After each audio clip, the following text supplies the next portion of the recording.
stay at Parliament, where a decision by the National Party to vote as a bloc has torpedoed the chances of a medicinal cannabis bill passing in Parliament. Only a small handful of MPs will have an exemption to support the legislation under the name of Green Party MP Chloe Swarbrick, which allows patients to grow their own marijuana cannabis with permission from a doctor. Effectively, our political reporter May Heron has more. There are two medicinal cannabis bills up in Parliament this week. The government legislation being discussed today is likely to pass its first reading without a hitch, with the backing of all parties. It is a watered-down version of Chloe Swarbrick's members' bill and weaker than what Labour and the Greens campaigned on.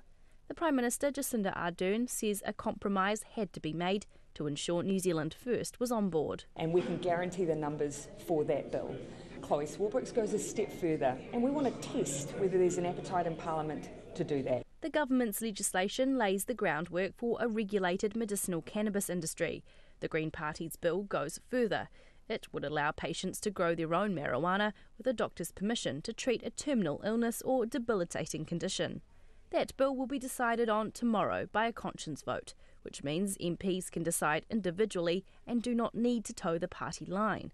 However, National leader Bill English says his party will vote as a bloc. We've never treated drug issues in the National Caucus as a conscience issue, but we are flexible in the sense that if people have a very strong view, in this case related to issues of chronic pain, then they have the freedom to vote for it if they wish. It's understood only about 3 National MPs have that exemption, including Nikki Kay, who has said her experience with breast cancer made her rethink some health issues like medicinal cannabis.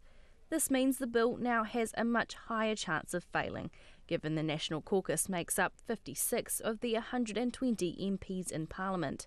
The legislation has the backing of all 8 Green MPs, but is unlikely to win over everyone in Labour and New Zealand First, meaning it will struggle to get the necessary numbers. Chloe Swarbrick is still hopeful. Well, we've got about 24 hours, so I'll be giving everything that I've got to get this across the line. As I've said, this isn't about these MPs here in the House. This is about New Zealanders who are currently suffering, who would benefit from the use of medicinal cannabis. She is disappointed National is voting as a bloc. Given that it is a conscience vote, and I do hope that it weighs on their conscience, they are going to be making this vote in front of those patients who would benefit from its use. New Zealand First leader Winston Peters says his MPs will have the freedom to vote whatever way they like, but he won't be supporting the bill. It goes far too far. Well, there's no restriction at all.